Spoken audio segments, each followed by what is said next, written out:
What's up, everyone? We got a good show for you today. I'm your co-host Zain Dhanani, and I've got my co-host here with me. How's it going, Steve?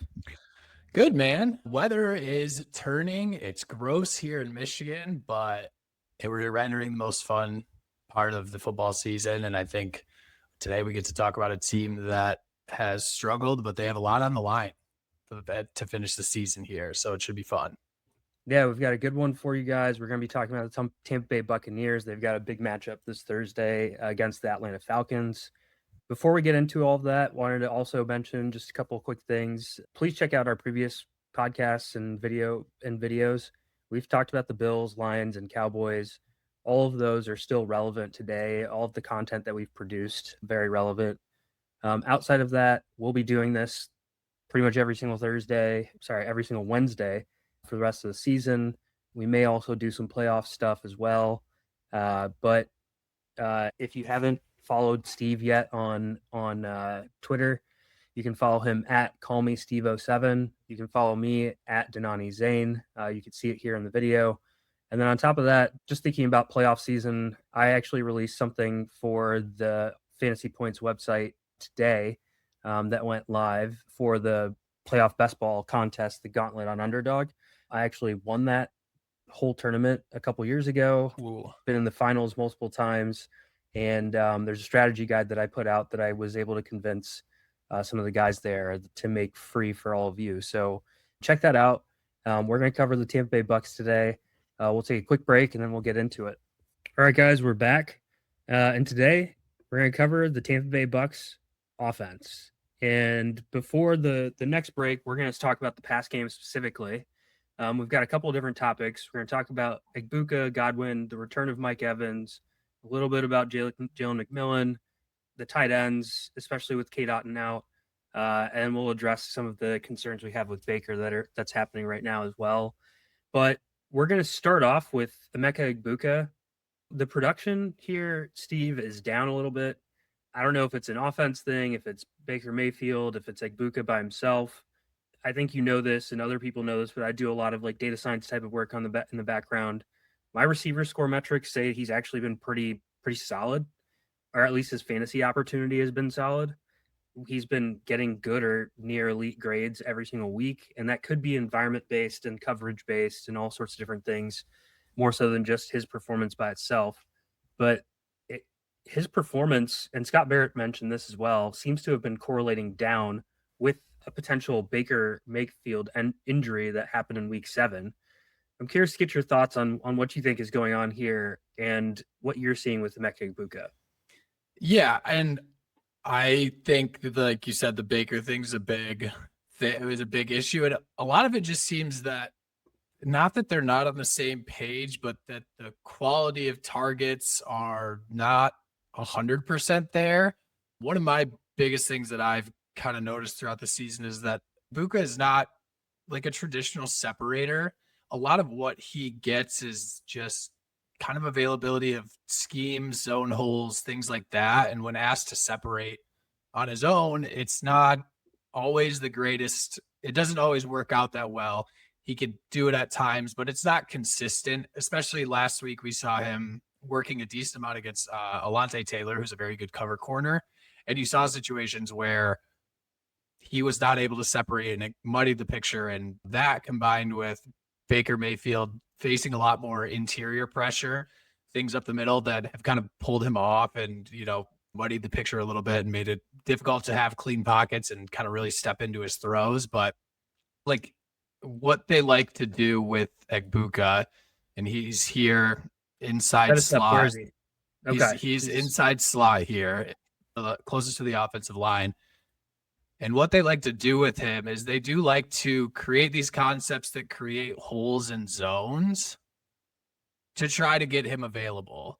And so this play ends up going to K-Dot in. But that's really what they want to do is they kind of want to work him into holes and zones, free him up, make the defense choose by sending a receiver deep, sending a receiver short, and then having Buka either work across the middle or toward the sideline, creating an opportunity for a hole in the zone reception. And what I think teams are getting wise to it. I think that removal of weapons from injuries has also led to this inability to get him the ball consistently in what had been like wide open spaces. And now teams are able to kind of dedicate better cover corners towards Egbuka and focus, safeties and things like that over to Egbuka. So he's lined up in the slot at the top right here. Steve, that's actually a good question. So teams have been able to put better players on him or in his area, right? And then teams are also starting to understand where his route depths are, maybe playing underneath a little bit more, not letting those holes be as wide. With the return of Mike Evans, are teams going to be able to put their best guy or one of their best guys near him as much? Or are they going to be able to, or could he potentially have more success now that other guys are back? I think it could lead to more success. I think it hopefully it leads to them being able to do what they were doing in the beginning of the year, which was working him into holes. But then the issue then comes in with Baker needs clean pockets to throw in. And so like here I can kind of, this is an example of who has difficulty separating down the field against good cover corners, Alontae Taylor there. But then if you also look in the backfield, the interior pressure that Baker gets consistently, whether it's just straight up rushes or even a lot of teams have started to stunt on him. I think he has a 48% completion percentage against on plays where defense is stunt against him. And that's because they're putting these offensive linemen in conflict and they're forcing communication. And it's really screwing with a lot of what the Bucs like to do and a lot of what Baker likes to do, which is he really likes to work up into the pocket. He really likes to fire full speed off his front foot and get things moving.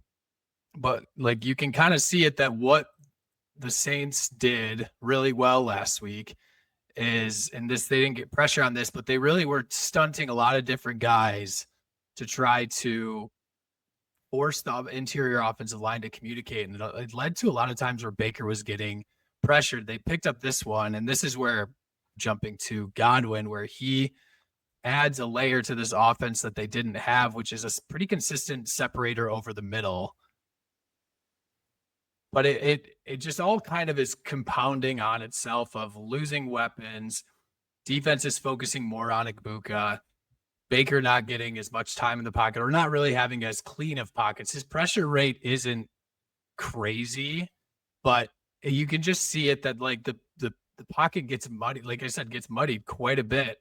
And we've talked about passes, like the pressure rate being different, like with the interior versus exterior too. So if it's interior pressure, it causes more havoc than exterior pressure. And some teams obviously have issues at the tackle spots, and their issues seem to be on the interior, especially with the injuries that they've had so far.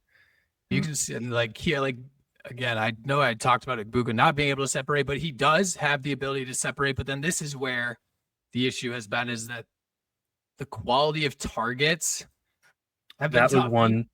That was the one last week that I was like, I think I was playing against Baker in one of my fantasy leagues, and I was like, wow, I can't believe he missed that.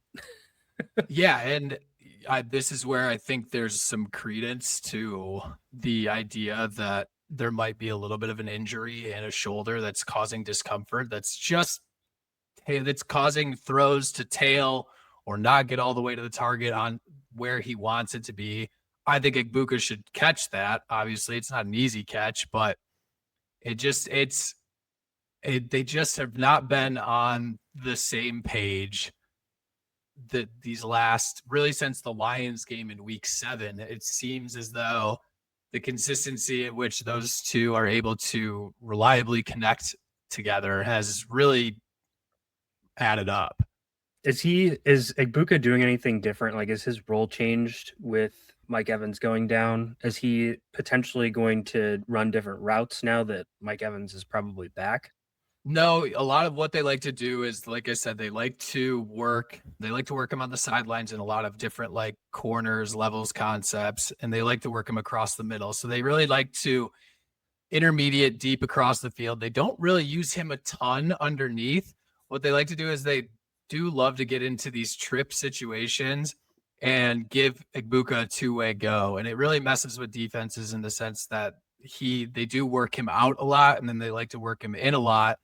And so I think that adding Mike Evans, adding another reliable threat, that combined with Godwin kind of gives them more reliably a 3-tiered attack that hasn't been as consistent. Because you can kind of see here out of that trips formation, you do get, I think this is Godwin underneath, you get Tez Johnson over the top, and then you get Egbuka working over the middle.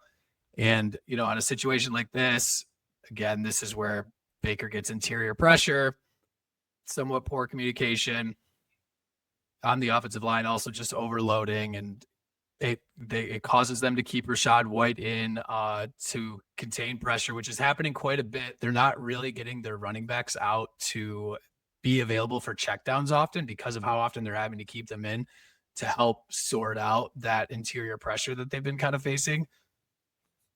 But then, that takes away an underneath threat of, something across the middle where that can pull linebackers up, can pull safeties up, can pull attention. And instead, now you're asking Egbuka to be more of a raw separator, which I don't think he's the best at. Yeah. And then I think that combined with, I think Tez Johnson and Sterling Shepard are decent separators, but they both work pretty, especially Tez Johnson kind of works at one speed. And so a lot of corners really just try to stay deep and let him come to them. And so I think adding Mike Evans allows a separator over the top as well as an ISO guy that can win consistently. And those are two things that I don't think the Bucs have had the last couple of weeks, especially since Evans has gone down, and then that combining with when Chris Godwin was down, it just all kind of marries together that it has disjointed the passing attack as a whole. Yeah. One thing that I remember from early season was obviously Egbuka had really phenomenal stats to start the year. People were going crazy about it. The underrated nature of what was going on with him was that he was getting a lot of targets where he was finding the hole in zone. Like we tracked that here at Fantasy Points. And, wasn't having great separation metrics by any means, but was settling within the holes in the zone that the coverage was allowing. And potentially now teams are starting to understand where those holes are that he would like to go to. They also don't have to focus as much on a threat like Mike Evans, who's running deep down the field. So they can play a little bit more aggressive on Egbuka. And so those gaps have just closed a little bit, in my opinion. The good thing is that they're getting their guy back. And there's potential for Egbuka to have those opportunities again. He's probably going to struggle against teams that play more man coverage because of his lack of elite separation. And we saw that against the Lions, and you saw it last week against the Saints. Now, when he did get open, they just weren't able to connect, which is has been an issue. I think his air yardage has stayed pretty similar, but then the catches just have not been there as consistently. I think Brett Whitefield and I joke that, is that a product of Egbuka to do a lot of deep ball catching in college, and it's fine. It's kind of catching up that, it worked out, and now law of averages are kind of working themselves out, that the coverage is a little bit tighter. Things are getting, teams are focusing more resources toward Egbuka. Their safeties are able to focus down and double up and help on Egbuka running through zones and things like that. And I do think Mike Evans he's a polarizing guy for a defense. He forces you to allocate resources to stopping him, especially because he is such a good separator. And it gives them, the ability to ISO Mike Evans on one side, which can force teams to push safeties a little bit towards Mike Evans because of how well he separates, because of what he can do underneath over the top. Now it's pulling safeties and pulling attention towards that. And then you get what they like to do, which is putting Egbuka into a trips formation, muddying the picture for defenses where they'd like to do that. I had shown it. Let me go find the play again, but they like to motion. They like to motion to it. They also like to do it static, but it just now allows defenses it forces defenses to focus more on an ISO opposite where, before it was Cade Otton, but now it's going to be Mike Evans. And I think it opens up the offense a lot more. And, now you're going to get a matchup where AJ Terrell probably shadows Mike Evans this week. And instead of AJ Terrell kind of being able to freelance a little bit more, not having to focus him on Mike Evans specifically and having him be able to move around the formation a little bit more or focus on just staying on one side. I think it just all in all, I think it helps. It would obviously it helps. It should help the offense run more smoothly, having Godwin as an underneath threat, a guy that Baker can rely on to be available underneath and short hitches, short drags. And then Mike Evans either ISO or pushing over the top with Egbuka kind of working across the middle and in that intermediate zone, because that's been a really big factor. Is that if you look at the numbers for what Baker's been doing the last couple of weeks, his depth, his throwing between 10 to 19 yards depth of target, he has 6 completions since week 11 at like 10 to 19 depth on. He's like 6 for, let me do the math real quick, 6 for 23. And that's that's where Baker wants to operate. That being able to access that intermediate zone opens up underneath, it opens up over the top. And because he hasn't been able to access it as consistently, it's allowed defenses to constrict a little bit more. And then it also, because you're not getting a lot of free runners like you had with Egbuka coming across the middle on a lot of over routes, things like that. It's forcing Baker to hang out a little bit longer, which allows the pressure to get there. And now you're having Baker move around a lot more. And it just, all in all, that intermediate, I think, is such a big factor for the Buccaneers and for Baker, even if it's not even necessarily that he's completing, it's just that he's accessing that middle of the field, that it then just kind of trickles down to every other aspect of the offense. Yeah, I want to get a formal opinion out for the listeners too on Egbuka and Mike Evans, because we've talked about Mike Evans a little bit too, and we might cover him a little bit more here in a sec. But the good thing is, like, the schedule for the rest of the season, they're not playing any teams that go man heavy. Right. I think I looked at it. The Falcons, Panthers are like one of the lowest man teams. Falcons are kind of middle of the pack, and then the Dolphins. They have 2 matchups against the Panthers. So the Dolphins have since but they have gone a little bit more man coverage since Rasul Douglas has come back. But again, I think that they're not going to face Superman heavy teams, and they get a lot more cover 3 against like the Panthers and especially the Falcons. The Falcons I'm pretty sure they're top 2 in single high coverage. They're top 2 in cover 3, and I think only the Raiders are ahead of them in both metrics. So that's an advantageous matchup for, I think, Egbuka and Mike Evans in this matchup as well. And then the Panthers like to go cover 3, and that is advantageous towards Evans and Egbuka against those Panthers teams too. Yeah. So in my opinion, Egbuka kind of looks like more of a wide receiver 3 for me. Just the offense has been not playing as well. It could get better with Mike Evans back. The matchups are a little bit more favorable for him going forward.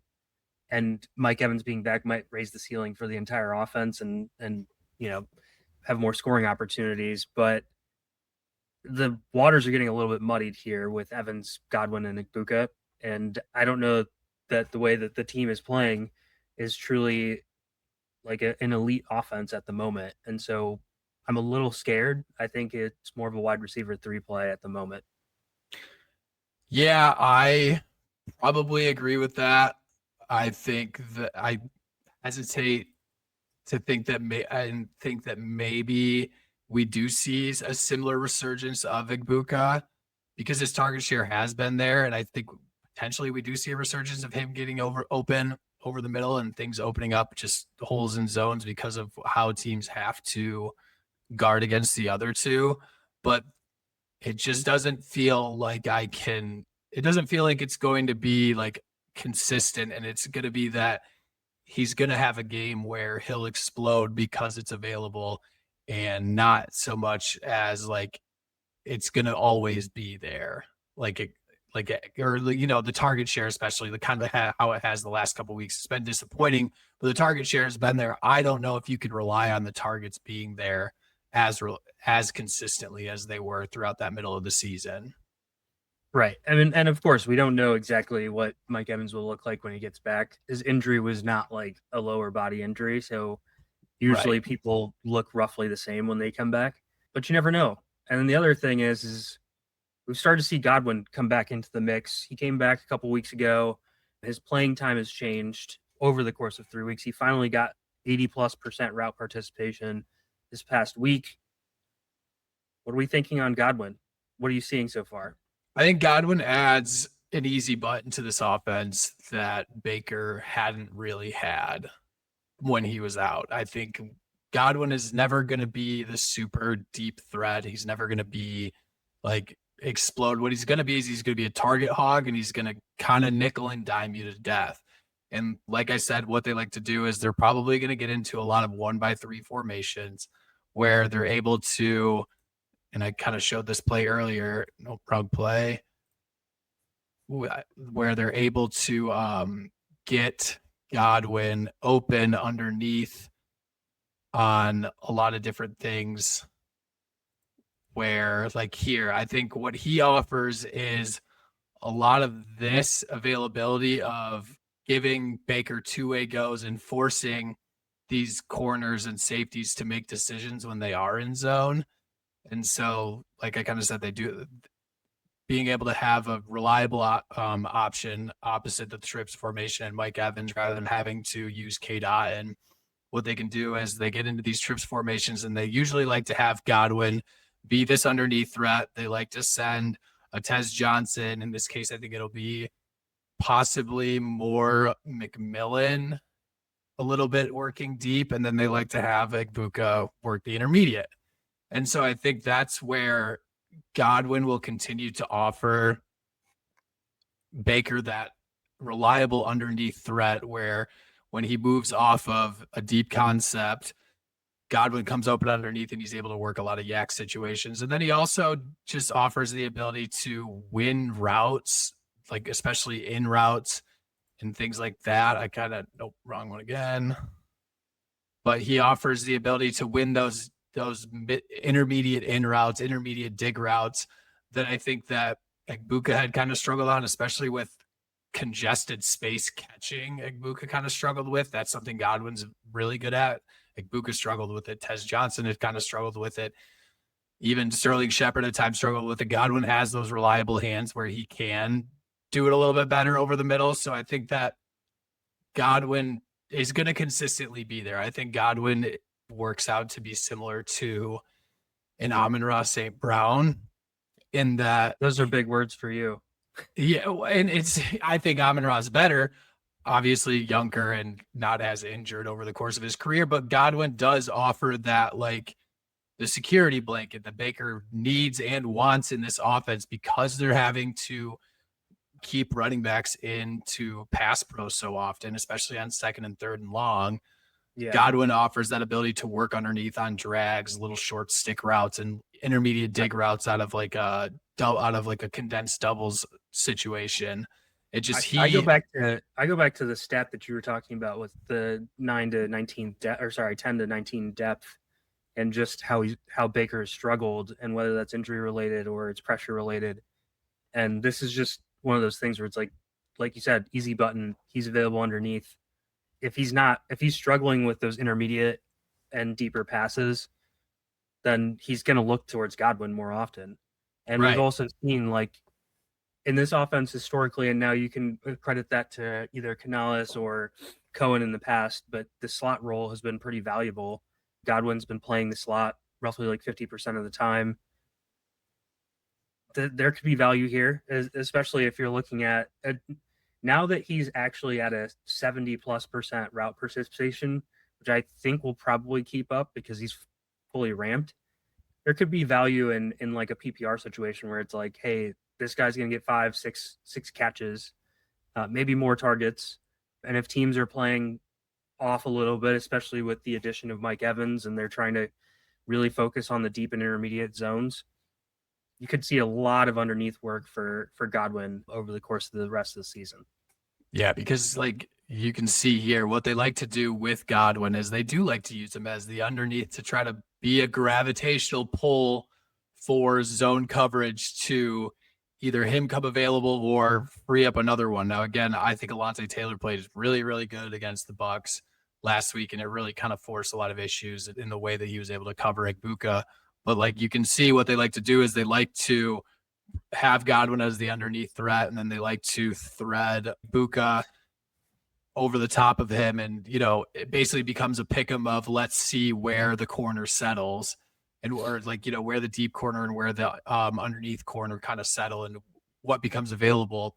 And I think that with having Godwin, it allows defenses to pull up. You can see that like he pulls this corner to open up that intermediate space at the beyond the sticks, and makes that available. Where that if you had or when it was like a Sterling Shepard, a Tez Johnson, it didn't really pull defenses as much, and defenses were able to kind of settle in underneath a little bit more and take away that deep intermediate area that Egbuka like to use to access him with. It was something I noticed in the first clip that you showed today where Godwin was the underneath player, and we were looking at Egbuka's route, and they kind of the linebackers ended up getting depth and leaving the underneath route available.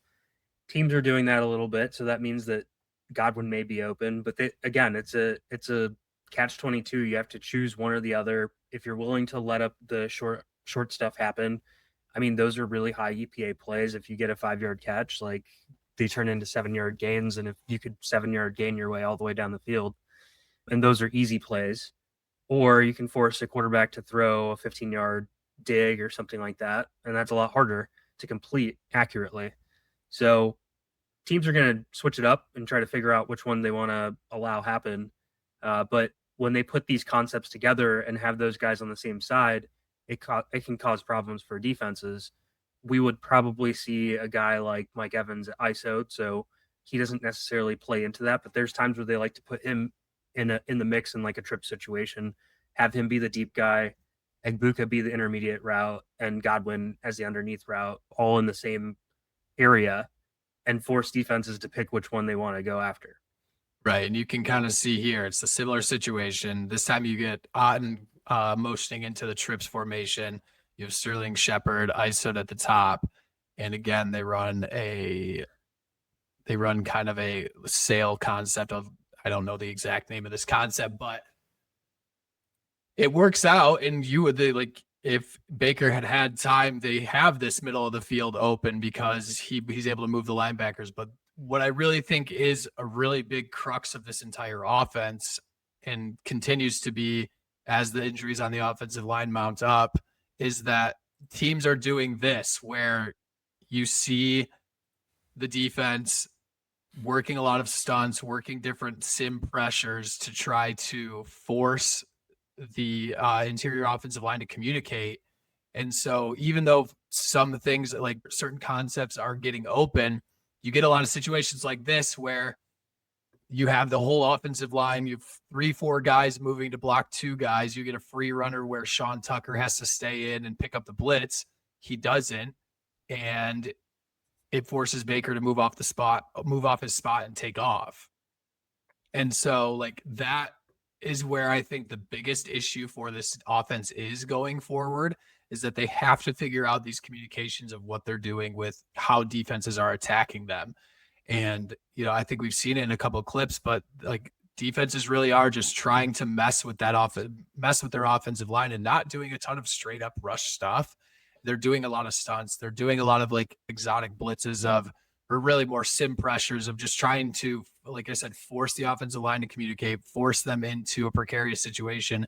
And then it's working where you are getting free runners, whether it's off a blitz or if it's off a stunt, where, I think a lot of defenses are doing is they like to twist those into the 2 defensive tackles, and it's just pulling those guards and Barton off and allowing for these big open spaces where you get the ability to get a free runner at Baker. Yeah. I guess what I'm thinking through is, especially for the fantasy listeners, is kind of like, what's the value of all of these guys? Mike Evans, Chris Godwin, Egbuka, and I think it's going to be, it's going to be different potentially every single week the rest of the season. The guy that I think has like the highest floor is probably Godwin, because I just think his stuff will be available more often. And so you're thinking like, hey, depending on what you're trying to accomplish in your matchup, if you just need a guy that's going to get 5 receptions, that could be really valuable for you. And I think he's probably going to be the most consistent. Evans is obviously a beast when he's healthy and running all the routes. I don't know that they will just kind of insert him and say, hey, you're running 80% of the routes this week. Like it could be a 50%, 60%, like just to keep things light, especially if they're winning. Yeah. And especially with the McMillan coming back, I think it allows them multiple options to wean Evans into the offense and get him back into shape, back into working into the offense and regularly again. Is that now they have 4 guys that they can use opposite Egbuka and Godwin. They can run a rotation of Sterling Shepard and Tez Johnson and Jalen McMillan and Mike Evans. And it allows, they're all very different receivers. And I think that change up alone allows them to mess with defenses a little bit. Honestly, if you were to ask me, I think the highest ceiling play this week probably is Egbuka, because I think you get an AJ Terrell shadow on Mike Evans, and that has gone 50-50. I think Terrell has won some of those matchups over the years, and Mike Evans has won some of those matchups. But I think Egbuka has a high ceiling where I think that they can open up the middle of the field, especially because Atlanta's linebackers aren't incredible. I think that it allows the ability for Egbuka to pick up similar to what he did against Atlanta. I think it was week 1 this year, and have him work a lot of deep overs that open up because the safeties are forced to push in different directions and help over to Evans and try to rip up underneath on some Godwin short routes and things like that. And it allows for Egbuka to kind of slither through into those holes in the zone. Yeah, I agree with you that Egbuka is probably the best ceiling play, especially because we don't know the route participation for Mike Evans. Yeah. And you mentioned it a little bit, but this team doesn't have to throw Mike Evans into the fray at like an 80% route participation rate, because they do have so many solid enough options, in my opinion. Like I kind of like Jalen McMillan. I kind of like Tez. I actually kind of like Sterling Shepard too, like in their own ways that they offer certain things where they're respectable NFL receivers. So it's not like of course you still want Mike Evans out there a bunch, but you can afford to limit his snaps to, if you're throwing the ball 30 times, you can put him out there for 20 of those routes, and that's fine. Yeah. So I think that Egbuka is probably the best play of all of the guys this week. The highest floor is definitely Godwin. And if you're just looking for a dart throw ceiling opportunity, and you have Mike Evans and he's critical to your success, like you can play him. I'm just not sure if he's going to actually run all the routes. Yeah. And what Mike Evans offers is just like this right here, is that he offers you a guy who can get big, bully, and win matchups underneath. Baker doesn't look to him. He comes to him a little bit too late. He kind of scares himself out because of pressure, but they haven't had that guy that can reliably win ISO situations on short slants, things like that. And you can just kind of see like what he offers. You can see how all of a sudden that deep over the middle opens up because they have Jesse Bates focus on Mike Evans on the ISO side. And you do get a little bit like you do get a 3-by-1 with 4 guys working on the trip side, but you're getting linebackers in there, and it opens up and creates availability deep over the field underneath. And just overall, Mike Evans opens up the offense so much more than, Sterling Shepard or Tez Johnson does. And yeah, so I just think him getting back into the fray, my opinion on him from a fantasy angle is if you can afford to sit him, you do that just for this week to see like what it looks like out there. If he isn't running all of the routes, or if he runs 60% of the routes, I guarantee you next week it'll be higher.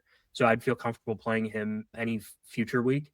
Yeah. But a lot of people are in fantasy playoffs right now, and I'm a little bit concerned. Like, I don't know how much this guy's going to play, and if I really need to get like a big week from somebody, and I have the depth to do it, like I'd potentially consider alternative options just for this week.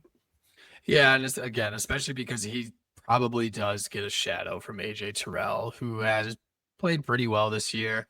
I think that also kind of scares me off of it as well. That in the 60% routes that he potentially gets, he gets AJ Terrell for 50% of the, or 50 of that 60% kind of thing, or what is it, 83% of those routes are going to be against AJ Terrell kind of thing. So I think that also would pull me off as well, knowing that his first game back, he has to go up against a better cover corner rather than, getting a situation like next week where he plays the Panthers and he won't see JC Horn doesn't travel with receivers if JC Horn's even available.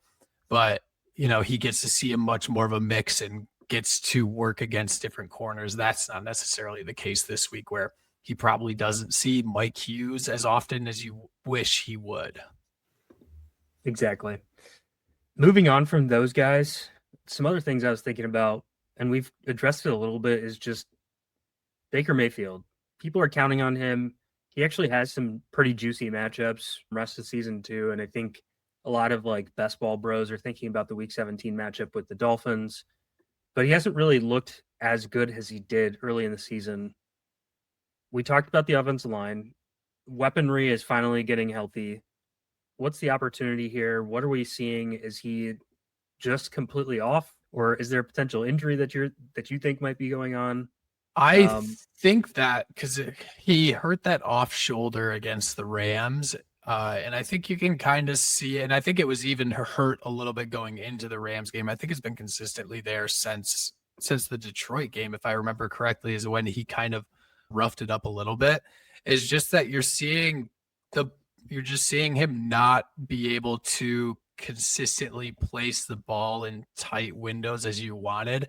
In a lot of those clips, you could kind of see it, that some of the part of it is because of tight coverage, I believe, but also that the ball is just kind of sailing on him a little bit. He's sending it a little bit high. And then you could also see him kind of calibrate that the other way, where you're seeing the ball go short a little bit too. He's shorted a couple of throws. It's just, he doesn't look as comfortable stepping into his throws and firing it into the chest of a receiver as he was in those first 6 weeks.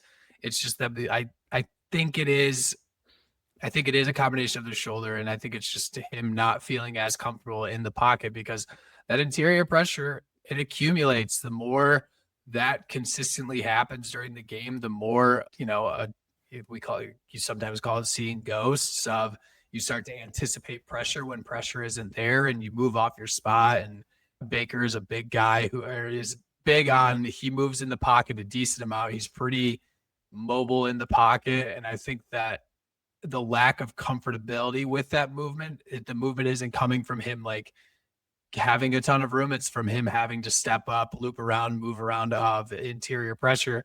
I think those two factors combined are kind of what's leading to a lot of not as highly accurate throws overall. And so I do think that getting all of his weapons impact the most when you think about that? Like, who are the big guys that we just can't be sure of going forward?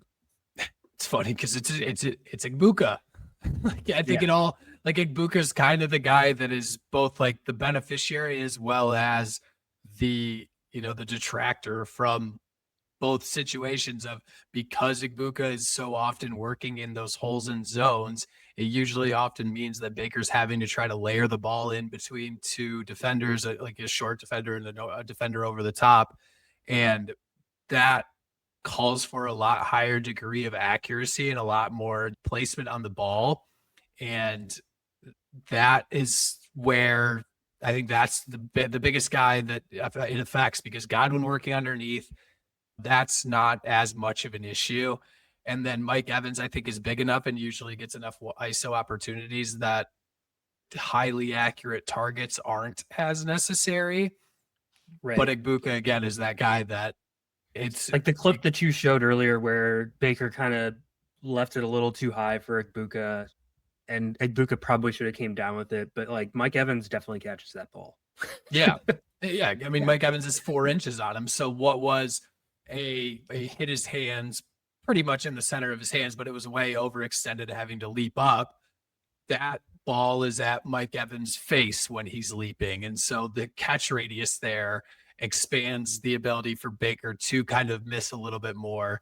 Whereas, I think Egbuka is just kind of pretty standard 6 foot, if I remember correctly. Like that Yeah. ability to miss high isn't as, it creates more issues than it does when throwing to like Mike Evans. I think the funniest thing about all of this is that I was looking at the lines for receiving yardage for all three of those receivers, and it's basically all the exact same right now. So Mike Evans is 46 and a half. And this is just DraftKings. I didn't look at everything just yet. Right. Mike Evans is 46 and a half. Egbuka is 45 and a half. And Chris Godwin's 42 and a half. So separated by 4 yards from one range to the other. And that's kind of what it sets up as. And it's just whatever the defense decides to give up, whether that's the deep ball or the intermediate area or just the underneath. My favorite's probably Godwin of all of those. And we'll get to the betting section later, but maybe that's a little teaser for everybody else. Yeah. We do also potentially get the return of Jalen McMillan. We're not going to spend too much time on it. We're probably not even going to look at any clips on him, but I think it's just important to address, like, what's his role going to be this season? Does he offer any value for like dynasty or anything else like that? Did you like him as a player last year and coming into this season?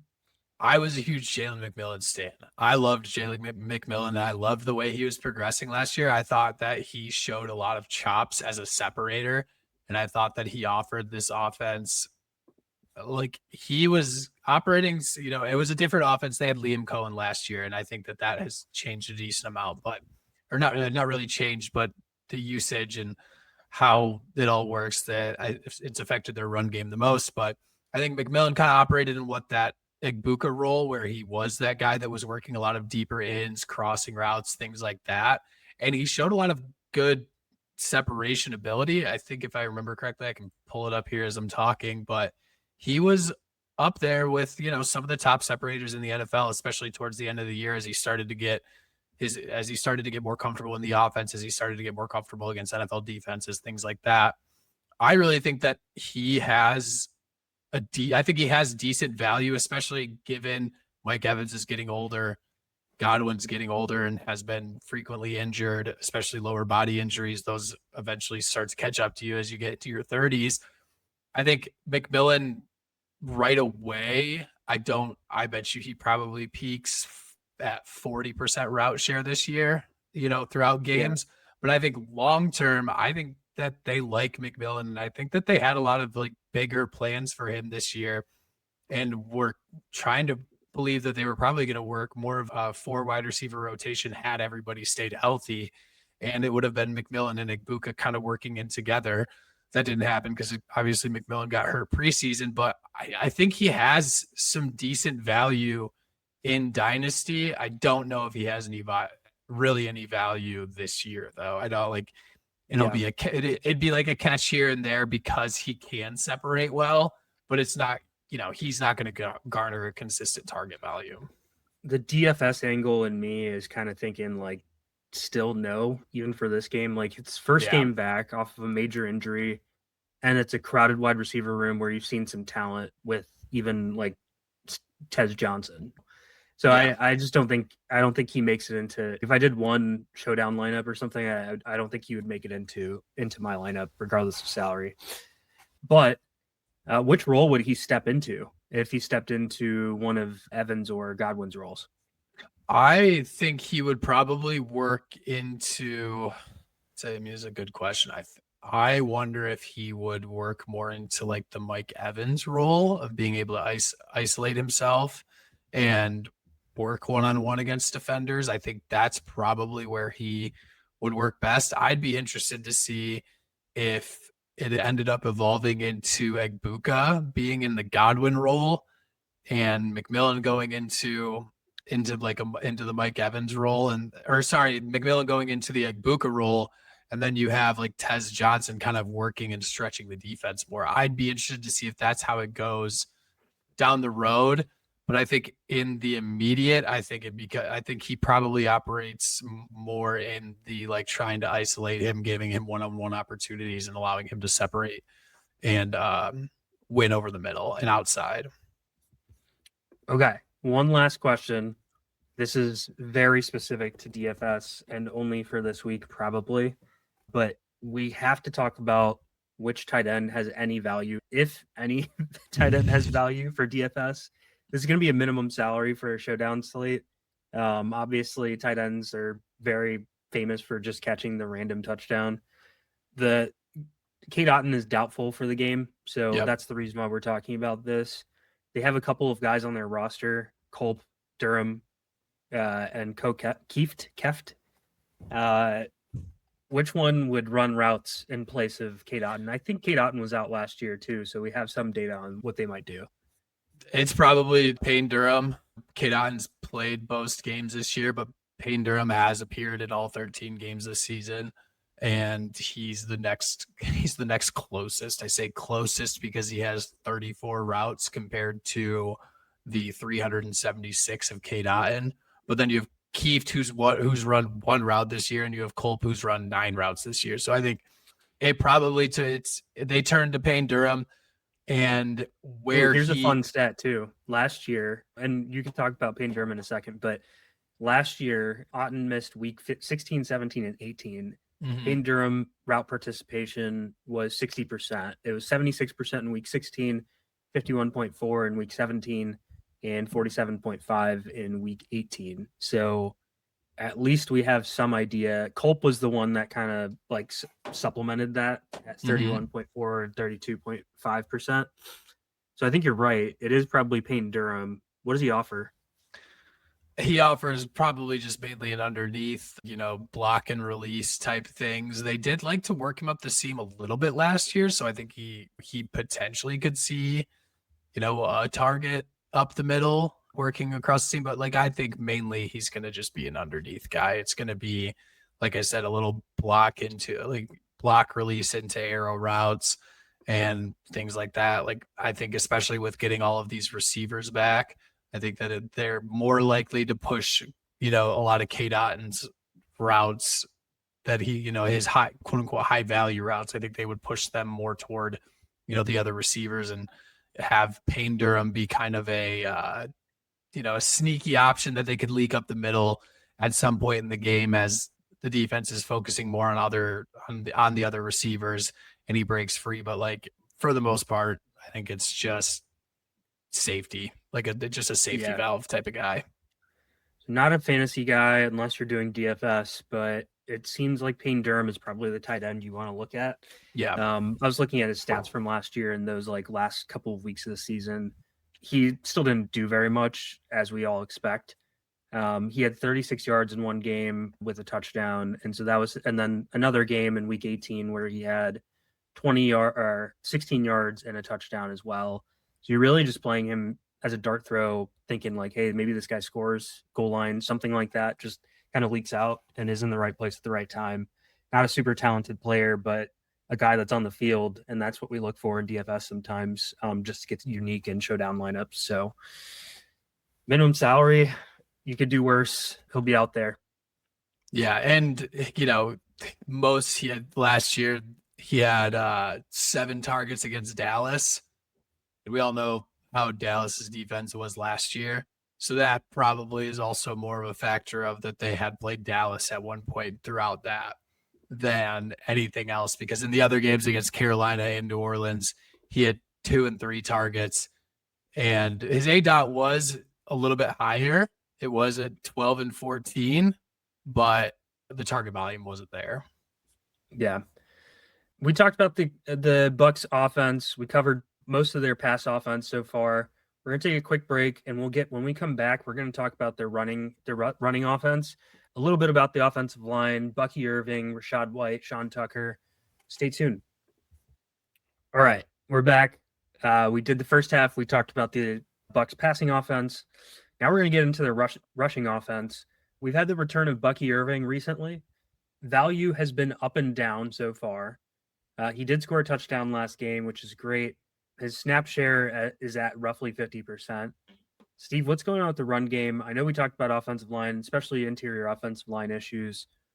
Does Bucky Irving have any value going forward? Is he looking good? Is he back to being Bucky, or is this just a product of the environment? I think that I think I saw the flashes of him being back to Bucky. I think he has value, especially in the screen game. I think that's what he opens up a lot in the passing game, is that his ability to work screen game is good. And so I think that's helpful. But in the run game, it's been a little bit of a mixed bag. I think a big part of that is that their run scheme hasn't looked as good as it did last year. I think Liam Cohen, I talked about it like earlier, but he's really good at designing a run offense. And I think he was able to build on what Bucky was good at. And what we're seeing this year is just one, I think it's an inability to trust that interior offensive line, especially in man gap schemes. So like right here, the Bucs are running man gap up the middle here. And it should be hitting right here where the linebacker's coming through, and you can see the hole open up. But Bucky just hesitates enough, and he ends up trying to cut it back, and he cuts it back right into the backside defensive end. And that's something that you're kind of seeing a decent amount with him and with other running backs, is that either the hole isn't there, like in situations like this is another duo concept where their offensive line gets beat up the middle. They aren't able to work up to the second level as well. They get penetration up the middle. It forces Bucky to try to bounce it, and then he gets tackled. And you're kind of seeing it with Rachaad White too. This is power. And again, it's this interior offensive line is just getting beat pretty consistently, and it's forcing running backs off their path. And so that it'll be interesting. I think it's interesting when you're mentioning like the man gap schemes, and like in some of these clips you're seeing the hesitation and basically the want to cut back. Yes. And that's more so what you see in a zone scheme where you want to do where the cutback is part of the zone blocking scheme and is actually encouraged to press the hole and then go the opposite direction, right? So is it just a mismatch of like talent, or is it something that we saw last year too, where he wasn't really where he performed well in these man gap concepts last year, but this year he's not because of the offensive line? I definitely think talent level on the offensive line is a big factor, because I think it's not allowing these running backs to trust that the holes are going to be there. Now, I think Rachaad White, and you can see it here, the difference between Rachaad White and Bucky a little bit in this man gap scheme is that Bucky is not a fire downhill, hit the hole hard in man gap stuff, whereas Rachaad White's actually pretty good about that. He'll get downhill pretty quickly. He's forced to bounce this a little bit, and it ends up not working out, but not turning into a huge gain. But you can see the difference of him going straight downhill, not looking to cut back, knowing that backside end is there in the cutback lane, how it's designed, because it's not supposed to go that way. Whereas you get like these situations with Bucky where he kind of hesitates a little bit, and it forces him, instead of just hitting straight into the hole and then cutting after he gets through the hole, he stops before he gets to the hole and tries to figure things out. Whereas I think having not been an NFL running back, you can kind of see about you. You can kind of see that the guard is kind of able to seal that interior defensive lineman, but then Bucky bounces right into where the center tries to save the block. There's still another guy on the interior filling that hole, but he cuts it to where the offensive lineman thinks that he, if he gets beat, he can swing, turn himself, and kind of seal it off to like recreate that hole. Bucky's already not hit the hole and kind of hesitated, bounced, and it just causes issues. Whereas Rachaad White is better at just getting to the hole first and then kind of moving around a little bit. And it's actually kind of interesting because I was looking up Bucky's stats last year and how he performed in zone versus man. And last year he was way better at man gap concepts. 6.5 yards per carry in man gap concepts in 2024, 3.69 in zone concepts. So it's kind of they've had a ton of injuries on their offensive line too, and that's kind of causing some of the issues. And even knowing that, and sometimes just getting back into the fray and like being a little hesitant when you're hitting the hole is something that can happen to running backs as well. Is he still forcing missed tackles at a high rate? Because that was one of the big things about him last year. He is. I mean, since he's returned the last 2 weeks, he's still forcing 0.28 missed tackles per attempt. So the missed tackles are still there.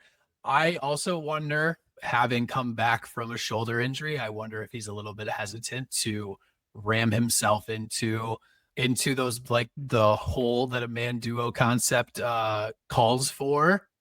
So I wonder if that's a little bit of a hesitation there, and if that improves if his health is able to improve enough across the season. And so I think that probably plays into it a little bit too. But then again, Liam Cohen is so good at designing a run offense. And I think people lauded it a lot last year. And I don't know if we're giving as much credence to the fact that losing him in the run game is a huge factor. But I do think that Travis Etienne be one of the best running backs in the league this year in terms of like production, right? Maybe not like the best running back ever, but right, performing really well in that offensive scheme this year. It's something that's super underrated when we think about how offenses are designed and perform. I'm a Cowboys fan, and I've been a pretty big fan of Clayton Adams and what he's done to the Cowboys run game too. So yeah, it's just a little underrated. Bucky's still a really good running back. He's good at forcing missed tackles. And he still operates well in zone. And I think that the Bucs offensive line is a little bit more comfortable working zone. You can kind of see that you can see it in his numbers that he's running better in zone. And you can see just in the way the offensive line works that it's a little bit more conducive to working zone, the way that they kind of move together. I think being able to just wash down and move as a unit and then allow Bucky to decipher and find the gap where he needs to go is probably a little bit better. It will be interesting because that's kind of antithetical to what works against the Falcons. The Falcons have been really stingy against zone this year. They're giving up 3.66 yards per carry against zone concept runs, but they're giving up 5 yards a carry against man gap concept runs. So that'll be kind of an interesting dynamic to see how that goes. I kind of think it might lead toward a couple more rushes for Rachaad White because of his lack of hesitance to hit the hole hard. And again, I really do think that shoulder injury is affecting Bucky's ability to use the power aspect of his game that I think is actually better than people give him credit for. And so I wonder if they do kind of work Rachaad White a little bit more this week. And then next week against Carolina, the week after against Miami, and then Carolina to finish out in week 18. I think that then kind of lends toward to be more Bucky centric because those teams aren't as good against zone concept runs, and they are a little bit better against man gap, especially Carolina with Derek Brown. He's pretty good at blowing up man gap concept runs. So I think this week his ceiling especially in rushing yards is stunted a little bit, but then the last 3 weeks, I think that I would go back to saying that I feel better about him, especially with like going over on his rushing yards or his availability in the rush game, but he has value in the passing game. So he's never a guy you're going to sit, but I do think that this week his ceiling is lower than it will be in the next 3 weeks. That's kind of interesting. So you think that it's potentially a bigger like Rachaad White game, which is not bigger than Bucky's, but that he may have stronger performances than he would normally in this situation, given the matchup. And even Sean Tucker too. Sean Tucker's good in man gap stuff. He averages 4.8 yards per rush in man gap concept this year, and he has a 59% success rate. So I think that you do see them kind of work that rotation a little bit heavier this week than I think you would in the coming weeks after Thursday. Not necessarily what fantasy owners want to know or wanted to hear about Bucky Irving, given the fact that he was probably a second or third round pick for most people, and people that have made the playoffs with holding on to Bucky. You know, it feels exciting to be like, hey, I can unleash this stud at the end of the season. You're probably not going to sit him anyway, because I don't know what other options you have, but it sounds like this may not be the matchup for him necessarily, and that he's got some potentially better matchups in the future. I don't necessarily see this being a game where they go in one direction, where they say, hey, we're going to raise your snap share from 50% to like 60 or 70% either. Right. So I think you're just kind of capped, and that it sucks to feel that way about a second or third rounder. When we were talking about it at our break, I was kind of comparing it a little bit to RJ Harvey, and that there's like 3 guys involved. I see that as like, he's not even at that point currently. Like RJ Harvey is getting 60% of the work, and I don't necessarily know that Bucky's going to get 60% of the work this week. It's probably really controversial. I'd probably rather have RJ Harvey in fantasy right now, but there's a possibility in the future that we see that snap share trend up, the opportunity share trend up, and then you could be somewhat of a unique situation where you have a Bucky Irving in week 16 or 17 where he's kind of going off. But right now, while he's forcing missed tackles, he's not necessarily seeing the same opportunity, and it's not necessarily the same offensive environment as last year, where the run game is designed really well. Baker's playing at a really elite level, and the team is firing on all cylinders, scoring a ton of points. So it's just a completely different environment right now. Yeah, and I don't want to discredit that. I do think that all of these weapons come back, help Bucky in the passing game. I mean, he does still average about 23% targets per route run. He averages 2.32 yards per route run, and I think that this opens his availability and ability in the screen game more, but I do worry about his rushing output overall. Yep. So from that perspective, I think what we've kind of aligned on is Rachaad White's more of the receiving back. Obviously, Bucky plays in receiving situations as well. He scored a touchdown on a screen last week. Then we have Sean Tucker, who's more of a spell back. It's like the Jaleel McLaughlin role, where it's like, hey, you're going to come in and offer some difference in the rushing game that could potentially be more valuable, especially in this game, because he's better in the man gap concepts, but more of a handcuff situation. And, we're kind of running out of time in the fantasy landscape to lean into handcuffs too. Yeah. So you may have some high upside guys like a Sean Tucker that you're kind of just holding on to, but I don't necessarily know that I'm trusting Rachaad White or Sean Tucker in any sort of fantasy situation. It's just, hey, I've got guys on my bench that may see higher opportunity in the future. For DFS, Rachaad White's kind of interesting for the showdown slate, given what we just kind of talked about, where he may see more playing time just because of the matchup. But I don't see this as something where you're really playing any of those guys in the managed league. Yeah. No, if you're full season fantasy, you've got to have better options than those two, I would hope. I hope so. Cool. We're going to take another quick break. When we get back, we're going to talk about our top bets for the week, specifically for this matchup where we have the Bucs and Falcons matchup. And then we'll get you guys out of here. All right, we're back. And now we're going to get into our prop bets. We were talking about it a little bit at our intermission. I've got one in the Bucs pass game. You've got one in the Bucs run game. We've teased it a little bit. For me, the one that I've got, I was looking at Gambly, which gives you a really good way of seeing all the different odds and what everything looks like for different players. I wanted to see where the best place was to get a Chris Godwin reception line. FanDuel right now has a -112 on the over of 3.5 receiving yards. And I love that one. With the route participation going up to 80% that last week, I still think that it would be at least 70, even though we're going to have additional receiving weapons jump into the fray. I think the play has been solid enough, and the fact that he's kind of the available underneath guy for the team, I got to think that he's going to get at least 4 or 5 receptions in this game.